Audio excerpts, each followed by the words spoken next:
इस वक्त मैं दिल्ली एयरपोर्ट पर मौजूद हूं और मेरे साथ लगातार वो बच्चे जुड़ रहे हैं जो यूक्रेन से अलग अलग बॉर्डर्स, अलग अलग नेबरिंग कंट्रीज जो यूक्रेन की है वहां से दिल्ली पहुंच रहे हैं।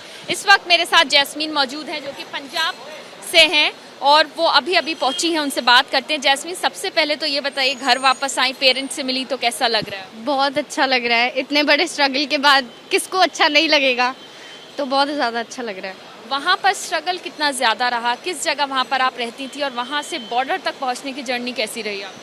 बॉर्डर तक पहुंचने की जर्नी बहुत ज़्यादा ख़राब थी हमारी, बिकॉज़ हमारी एम्बेसी ने हमारी कोई भी हेल्प नहीं की, वॉर जोन से नहीं निकाला। हम खुद कैब्स करके गए हैं। 40-50 किलोमीटर्स चलना मतलब हमारे जैसे बच्चों के लिए कोई ईजी बात नहीं थी, और उसके बाद भी एंट्री ना मिलना और ज़्यादा बुरा है। तो लास्ट में हमारे वहाँ एक कॉन्ट्रैक्टर थे, उन्होंने हमें रोमानिया के बॉर्डर पे पहुँचाया। वहाँ भी हमारी कोई एम्बेसी ने कोई हेल्प नहीं की थी, बट जब हमने बॉर्डर क्रॉस किया वहाँ हमें एम्बेसी ने रिसीव किया। बट मेन ड्यूटी उनकी ये थी कि वॉर जोन से निकालें, जो कि उन्होंने नहीं किया। तो बहुत ज़्यादा बुरा टाइम था, बट चलो निकल गया। तो आप बता रहे हैं कि आपको काफ़ी चलना पड़ा, काफ़ी स्ट्रगल रहा। आप पहले कहाँ थी और कहाँ से कहाँ पहुँची, फिर कैसे चल के आप बॉर्डर तक? पहले हम लवीव में थे और उस वक्त एडवाइजरी लॉन्च हुई कि बच्चों को रावा रुश्का वाले बॉर्डर पे जाना है, पोलैंड के। और जब हम वहाँ 50 किलोमीटर्स चल लिए थे तो उस वक्त एक नई एडवाइजरी लॉन्च हुई कि आपको अब शैनी वाले बॉर्डर पे जाना है, क्योंकि रावा रुश्का वाला क्लोज हो गया है। तो हम 15 किलोमीटर्स वापस आए, क्योंकि वहाँ से ना कोई बस ना कोई कैब, कुछ भी नहीं मिलता। और उसके बाद हम शैनी वाले बॉर्डर पे गए और कैब ड्राइवर ने हमें 30 किलोमीटर्स पहले ही उतार दिया, बिकॉज उसने बोला कि आगे बहुत ज़्यादा जाम है और हम नहीं लेके जा सकते, या तो आपको हमें एक्स्ट्रा पे करना पड़ेगा। और हमारे पास, हम मिडिल क्लास फैमिली के लोग हैं, हम इतना पे नहीं कर सकते। तो हम उस वक्त वहाँ 30 किलोमीटर्स और चल के गए, जब हमारी हालत बिल्कुल ख़राब थी, क्योंकि मैं फेंट होने वाली थी। और जब हम वहाँ गए, वहाँ ना खाना था, ना पानी था, रहने का कोई अरेंजमेंट नहीं था। -5 -6 का टेम्परेचर था और हम बिल्कुल प्रिपेयर्ड नहीं थे कि इतना ज़्यादा टेम्परेचर में हम रह पाएंगे।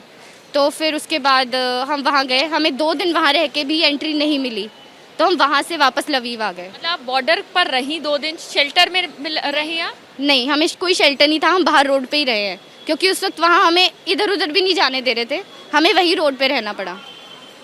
उसके बाद फिर वहाँ से कैसे निकली और किस बॉर्डर पहुँची आप? फिर उसके बाद हम वापस लवीव आए। फिर हमने अपने कॉन्ट्रैक्टर्स से बात की और हमने उनको बोला कि हमें निकलना है, बिकॉज हम बहुत डर रहे हैं। सुबह सायरन्स की आवाज़ से जगना कोई बहुत ईजी चीज़ नहीं थी हमारे लिए, तो हम बहुत ज़्यादा डरे हुए थे। तो उन्होंने बोला कि तुम्हें, सडनली एक दिन मेरी फ्रेंड ने बोला, एक सीनियर थे मेरे, कि जैस्मिन एक बस जा रही है रोमानिया के लिए, तुम फटाफट निकल लो।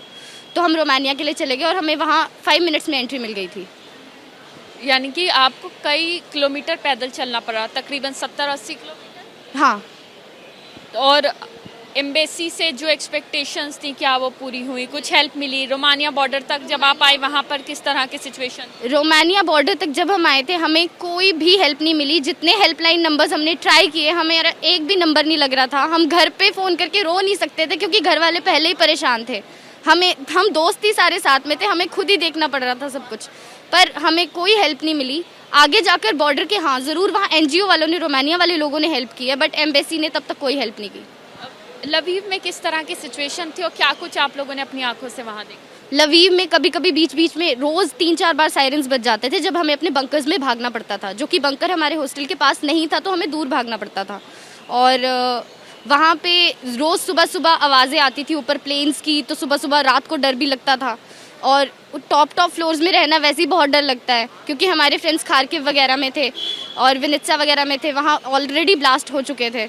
तो बहुत ज़्यादा डर लग रहा था कि कहीं लवीव में कुछ ना हो जाए, क्योंकि लवीव की सेकंड सिटी जो इवानो है साइड में ही, वहाँ भी ब्लास्ट हो चुका था और लवीव को सब टारगेट कर रहे थे। तो बहुत ज़्यादा डर लगता था सुबह सुबह। तो आप सोचिए, जो स्टूडेंट यूक्रेन से लौटे हैं, लवीव से जैस्मिन लौटी है, उन्होंने बताया कि उनको 70 किलोमीटर तकरीबन पैदल चलना पड़ा। 2 बॉर्डर्स पहुंची जहां पर एंट्री नहीं मिली, पोलैंड के बॉर्डर थे, जिसके बाद उन्हें फिर रोमानिया बॉर्डर पहुंचना पड़ा। लवीव वापस आके उन्हें रोमानिया जाना पड़ा, वहां बॉर्डर पर एंट्री मिली, जिसके बाद अब वो घर पहुंची हैं। तो आप सोचिए, हर बच्चे की एक अलग अलग स्टोरी है, अलग अलग स्ट्रगल है, किस तरह से वो अपने खुद के दम पर वहां से निकले हैं। लेकिन बड़ी बात यह है कि जिस तरह की एक्सपेक्टेशन उन्होंने वहाँ अथॉरिटीज़ से की थी, वो एक्सपेक्टेशन उन बच्चों की शायद पूरी नहीं हो पाई। हालांकि जब वो बॉर्डर्स क्रॉस कर गए, उसके बाद ज़रूर मदद मिली। कैमरा पर्सन अजय तिवारी के साथ Madiha Khan, ABP news, Delhi airport.